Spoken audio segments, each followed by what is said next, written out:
over headlines where headlines are served me.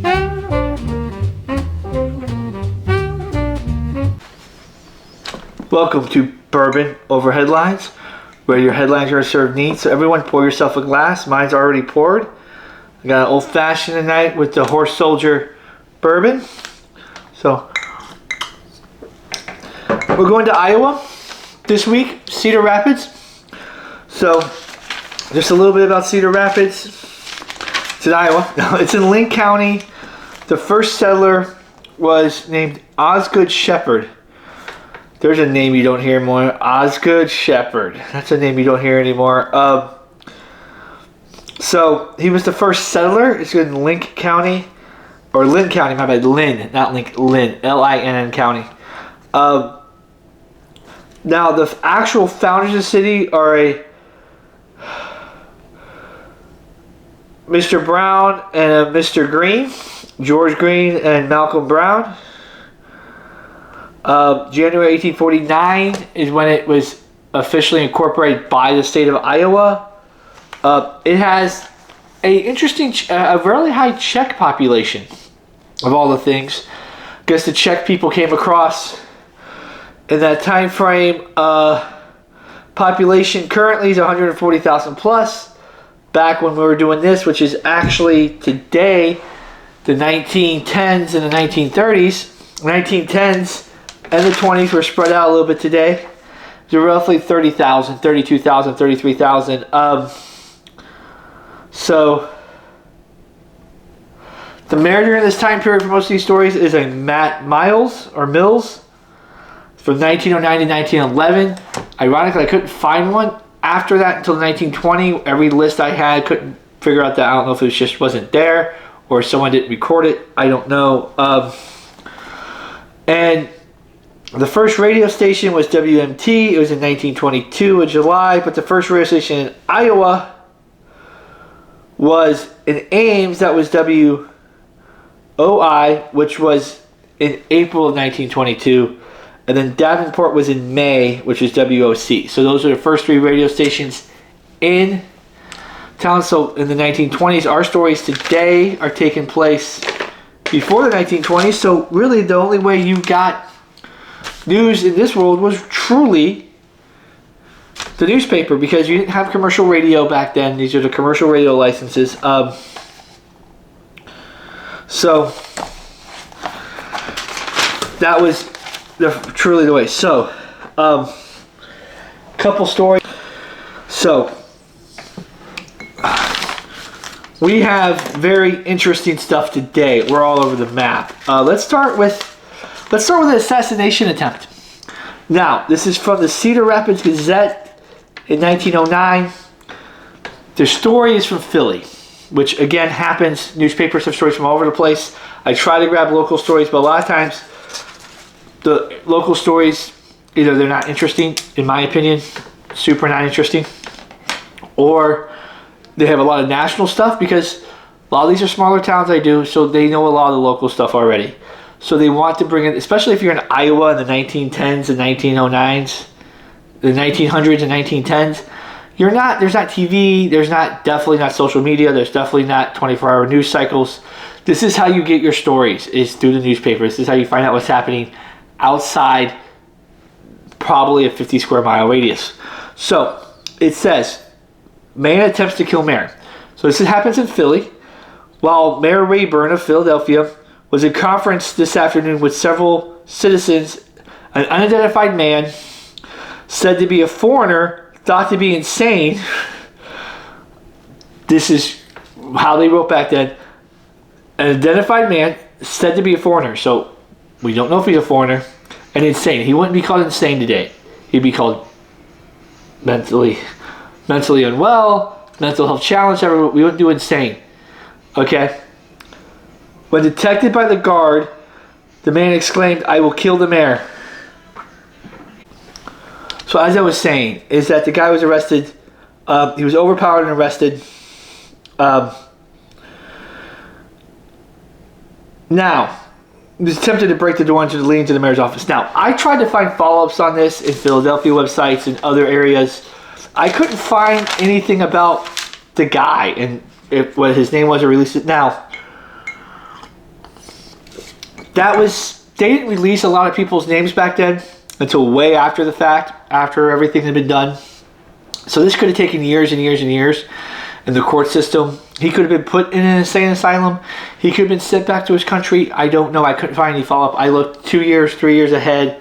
Anything, search items, Mayor Rayburn assassination. It didn't really come up, even on Google, even on DuckDuckGo, a bunch of these things, which again, back then, you couldn't do that. You had to read what the paper says, and this is the article. It's short. So, I couldn't really find any follow-up. Mayor made it through his term. He didn't die. No one killed him.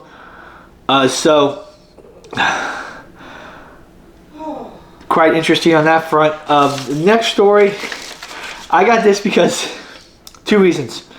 One, there's a nickname in this that we don't use much anymore. And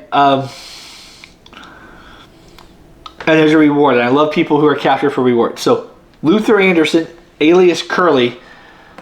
Do we call people Curly anymore? Just saying, we don't. Curly, we don't really call people. And usually Curlies are called bald people. You ever notice that? Like the Three Stooges, Larry, Moe, and Curly. Curly was the bald guy. Just saying.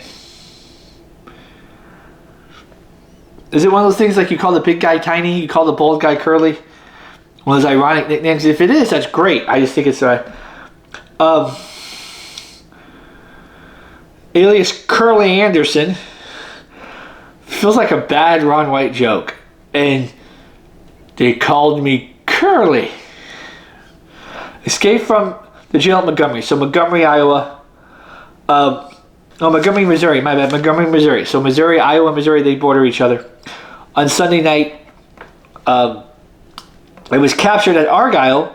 He had 2 revolvers in his pocket. So he was armed and ready to go. 2 revolvers in his pocket. Hopefully they weren't in the same pocket. They were in 2 different pockets. Didn't say in his pockets. It said in his pocket. Just saying. A $4 reward. $400. That's, even in today's money, that's a lot. It's way more back then. Now, for what I found, what I call the deep dive story of the day. Now, this story is, it's not really a trigger warning, but I'm just going to say it's about a pope. Now, I don't know if you're religious and you watch this. I don't know if you're Catholic, Protestant, whatever. I'm not going into the whole the Pope thing, what the Pope does, the Pope's powers. I'm just doing a story in regards to the Pope that I found in the Cedar Rapids paper during the time frame for this particular episode. That's all I'm doing. Okay? Alright. So this says Pope Pontiff, which Pope's called the Pontiff's condition continues satisfactory, which means it's improving. Which is funny. It doesn't name the Pope in the article. I had to find this Pope.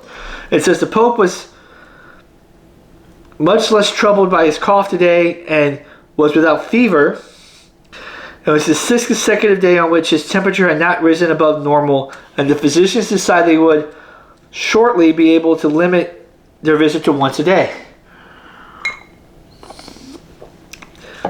Climatic conditions have definitely influenced the Pope's health to a great extent. Today was heavy and cloudy and dry. The wind blew from Africa.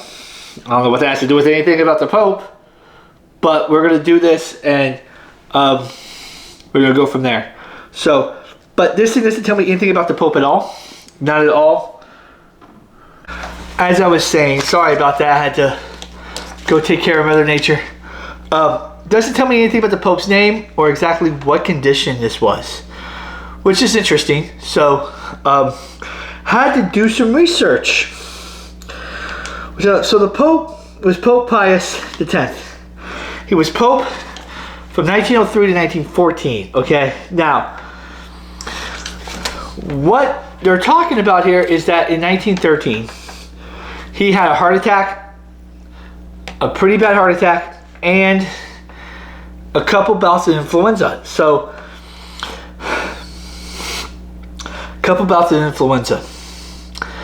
which for an older guy, he died at 76, so he's 75, 74 at this point.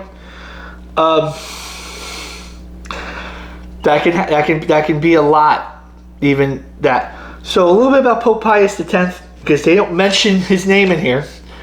Just says the Pope, and doesn't say what happened. Just says that. So a couple of the major things he did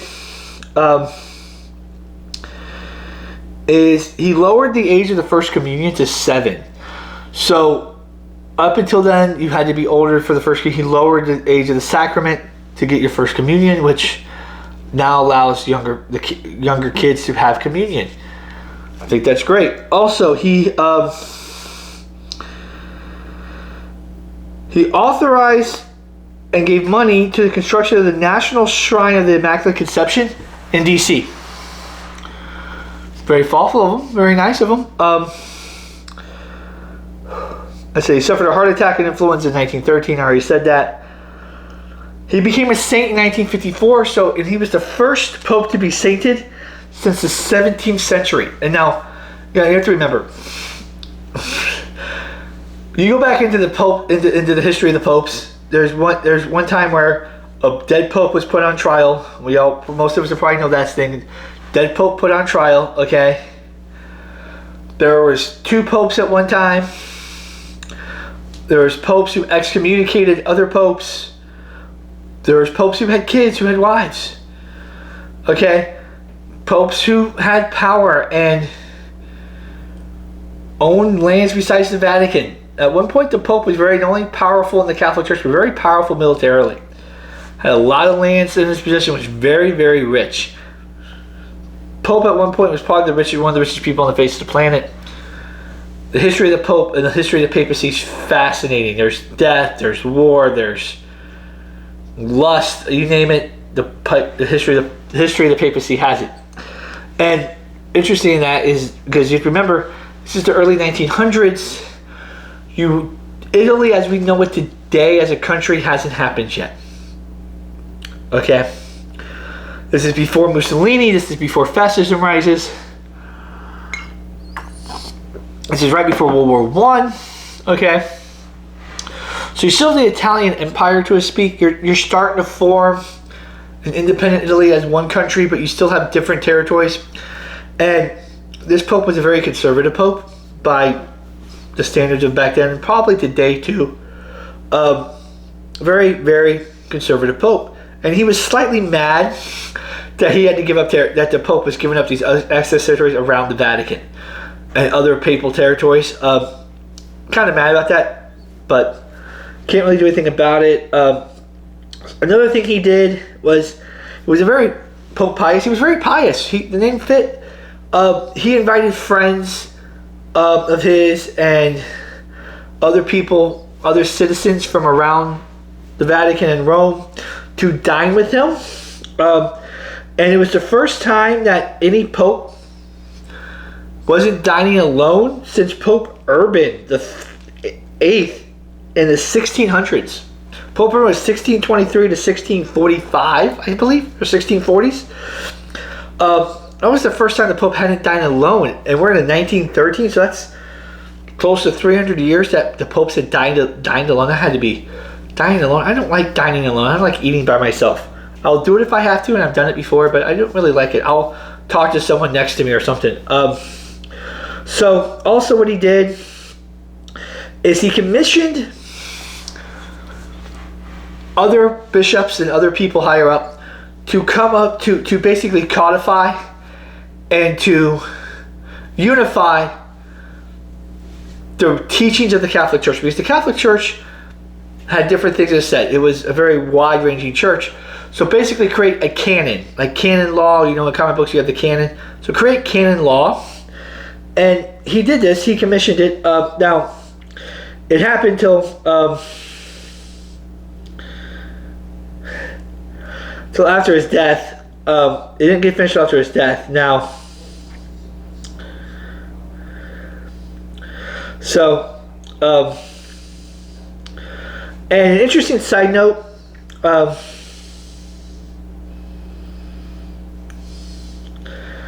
at this time, the Catholic Church in the U.S.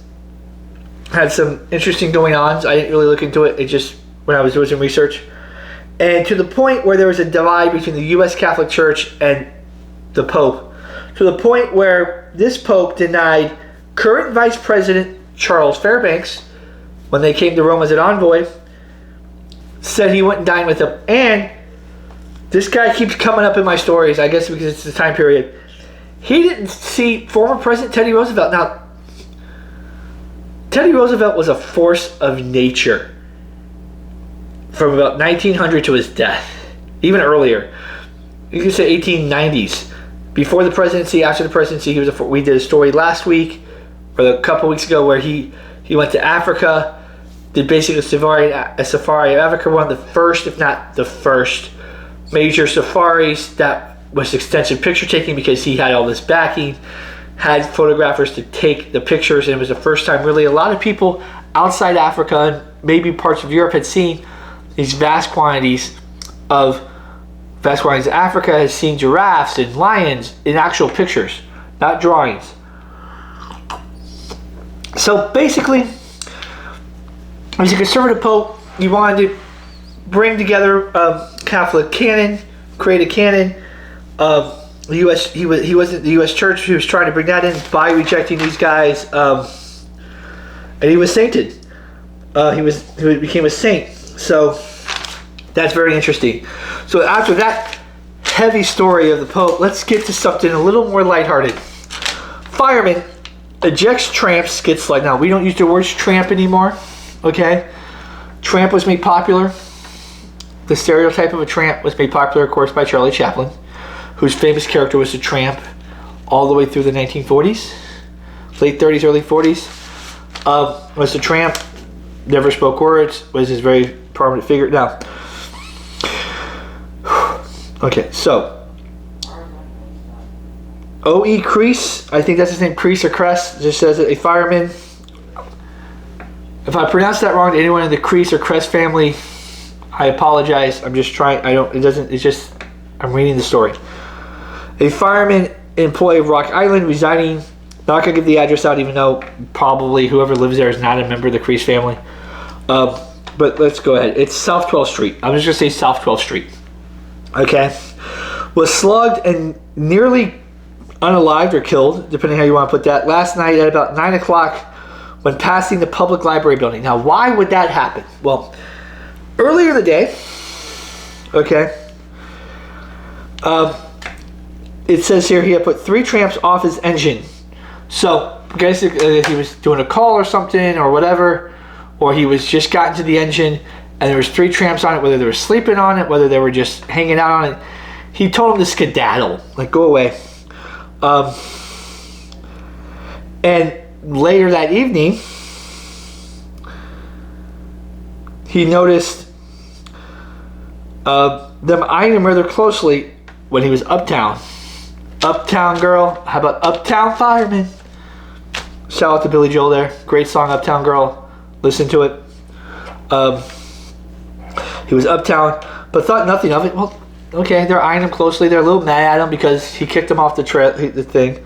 But I guess they were following him because they jumped out as he was passing the library on his way home. The 3 jumped him and hit him and attacked him. They're saying with a brick, they don't know yet. And then skedaddled. They jumped him, attacked him, and skedaddled. The doctor was called, took the injured man to the hospital. His skull was probably fractured. It says probably, doesn't say for sure. So a probable skull fracture, at least some hematomas. And he was unconscious. He regained consciousness at the time of this story had been printed. It's a hell of a thing. Just because he kicks you off your fire truck, you're going to go. Sadly, this happens more than we think. The world's the safest it's ever been in a lot of places, even though the news might not. I'm just going to go here, little soapbox, step on my soapbox. 24-hour news cycles has made it seem like the world is a lot less safe than it truly is. We're in a vast majority of the places, the world, especially the U.S. where I'm at, is far safer than it's ever been. You still get the outliers in these stories where you get people like this who are pissed because they're on a fire truck or they're somewhere and people shoo them away on properties, squatters, whatever, these weren't squatters, but squatters, and they drag away, and there's cops get involved or violence happens because we don't have common courtesy, or someone thinks they're offended or violated. It's happened throughout history. It's going to keep happening. The best we can do is just live the life, our best life. Make sure we enjoy the time we have. We enjoy our family and our friends to the best of our ability, because we don't know how long we have here. So don't take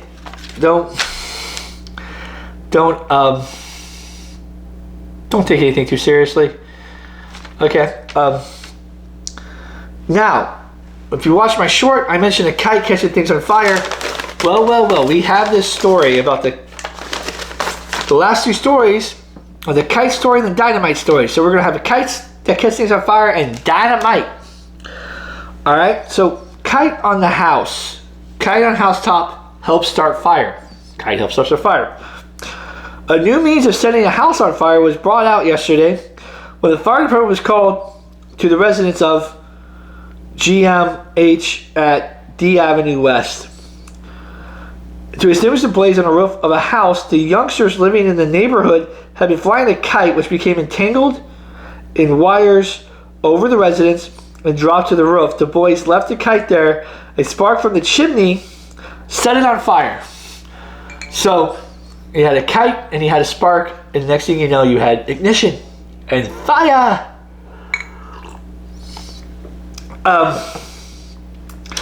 It burnt a hole through the roof. Okay. Now, the story right below it is about, again, another fire story, which I found funny. This is just funny, a kite. Now, I don't know about you guys. I don't know who's watching this.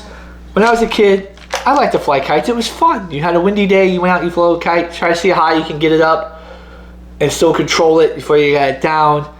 You run with the kite. I mean, I know there's I've seen some amazing kites out there. I know there's people who do that all the time, and I love watching them.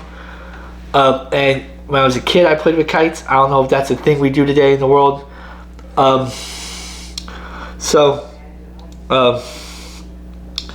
Maybe we should. Maybe we should go out and be in one with nature and try to fly some kites. Just be careful when you're flying them, not near any power lines or not near anything, even though I think stuff's a lot. There's not as many chimneys today, so if it lands on a roof, it's probably not going to catch anything on fire.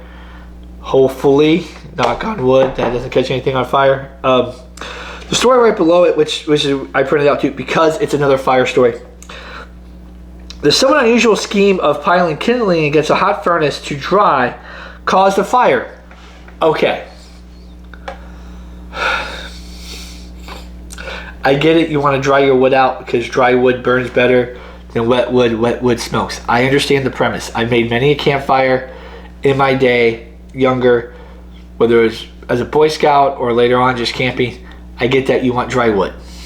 Okay? But like with the kite, with the chimney, you're putting something that can ignite, especially kindling, which tends to be smaller things that are very flammable. Kindling, one of the things you use to start a fire with. You're putting it near a furnace that A is hot, but B can have sparks flying out because it has a fire in it. There's a fire in a furnace. That's how a furnace works. So you're putting wood which can catch on fire to dry it. Kind of, I get the premise, but kind of just sounds like we should not do that. The home of Frank Shanahan at South 7th Street. The fire department reached the scene before the blaze caused any damage, except to the kindling. So, fire department got there really quickly, which is really good. Fire department got there quickly. Kindling caught fire. They just put the kindling out. I didn't burn the house or anything else, but that could have caught quick, could have spread quick. I just thought it was funny. There was two fire stories back to back in the same thing. Really interesting. Now, speaking of fires, stuff that blows up, dynamite. Says dynamite in every case on passengers. This is by the Associated Press. It says, in answer to the request of the court to show proof that dynamite was convicted in the dynamic plot specifically intended to explosives on passengers. So, okay, this is before trains This is before planes, so trains were still big. And speaking of planes, we have a plane connection with some of the famous people from Cedar Rapids. This is all going to wrap in together very nicely. You'll see. So, illegal to carry explosives on passenger trains. Dynamite's an explosive. Still that way, especially across state lines. You can't do that. We didn't have ATF back then. Now we have ATF. Think that would go under alcohol, tobacco, and firearms. The record showed at least 50 such instances. He said there was evidence of there was no evidence of any explosions. The dynamite for which had been transported. Now, dynamite is very stable. That's why it can be transported. It's a very stable thing. Unless you light it or whatever, it's not going to explode. It's very stable. But there's very unstable elements in it. Like if it's leaking or something like that, some of the elements that make up dynamite are very unstable. And it could go off. Especially back in this time where they probably didn't keep it and store it all the time properly. It could have went off. It didn't. Now it's this guy who was convicted of it is trying to show that this happens all the time. People are just putting dynamite in their bags and going in trains and hoping for the best. Could you imagine that on planes today? You have dynamite in your check bag. Oh, it's fine. It's dynamite. It's not going to blow up. It's in my check bag. It's in my checked luggage. I'm just transporting it. TSA would be on you faster than white on rice, okay? You wouldn't even be able to say joke. Or you wouldn't even be able to say a word. They'd be like, dynamite!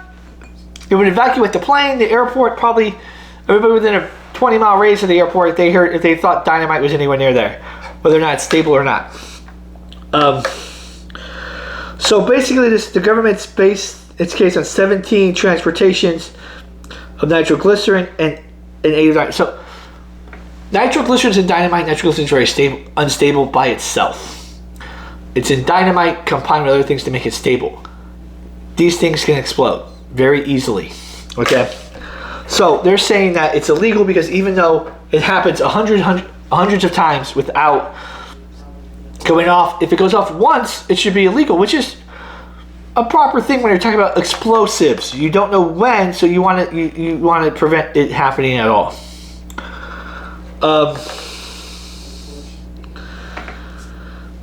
Again, they were convicted. These guys were convicted on interstate violations of interstate commerce. So basically, it's saying that this guy got convicted of transporting dynamite. The lawyer's saying, "Well, everybody has dynamite. Why are you convicting my guy?" The reason why you're convicting my guy is A, he did it across state lines, and B, there's a slight chance this stuff could blow up. Okay, but I don't know how you fall on that.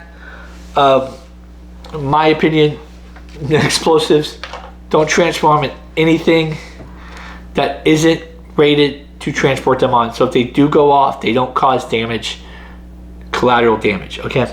Now the who's who of Cedar Rapids, current and present and past. So Elijah Wood, current actor. Okay. Zach Johnson's a golfer. Now, I found this very interesting. So if you're an NFL fan, I'm sure we heard of Kurt Warner. Rags to riches story. Also, you've heard of Trent Green, who is the guy Kurt Warner replaced. They're both from Cedar Rapids, or the Cedar Rapids area, which is kind of funny. They are. So, the pilot of the Enola Gay, which is the plane that dropped the first atomic bomb in Hiroshima. You have a NASCAR driver. You have Marshall Yanda is an NFL player too. So a bunch of NFL players. That's like 3 or 4. But as I said earlier, the Wright brothers. Yeah, those guys. The Wright brothers, Orville and Wilbur. Wright, the guys who in 1903 went to Kitty Hawk. First powered flight. Okay, that went a substantial distance. Okay.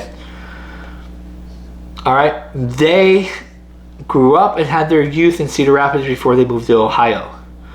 So there's a Cedar Rapids connection to what is now one of the most ways of traveling long distances, which is by plane. Just thought that wrapped it up nicely. So before I go, remember to like, subscribe, hit that little notification bell, tell your friends, tell your enemies, tell your coworkers, tell the person in the grocery line next to you, that tell them about Bourbon Over Headlines, tell them to tune in every week. Once I reach 500 subscribers, I will have a Patreon.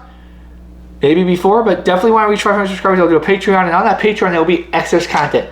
I will do the big cities like New York and Chicago and San Francisco. There's a way I want to do them that allows for certain content. Also, there will be bourbon content on there. So there will be history of certain distilleries, like the Sazerac Distillery, the Jim Beam Distillery, Buffalo Trace. Certain distilleries, I'll do a history on them. Maybe, if possible, do some interviews. I'll see if I can get the guys who founded Horse Soldier. Maybe I can get the guys who own Jefferson, do some history, get these guys on here. Talk about their distilleries, talk about where bourbons come from, where it's going, and just do general bourbon history. That will be on the Patreon. I haven't decided if there's gonna be tiers or if it's just gonna be one flat price. But if you're interested in that content and you want more of that, tell your friends, tell everybody to subscribe and make sure they hit the like button. And comment below if you like the fedora or if you like the newsboy cap that I had in the short. And also, remember, the World Cup's going on, so grab your scarves and go USA. They made the knockout round, so maybe they can make it all the way. So until next time, make sure you stay neat, and please drink responsibly.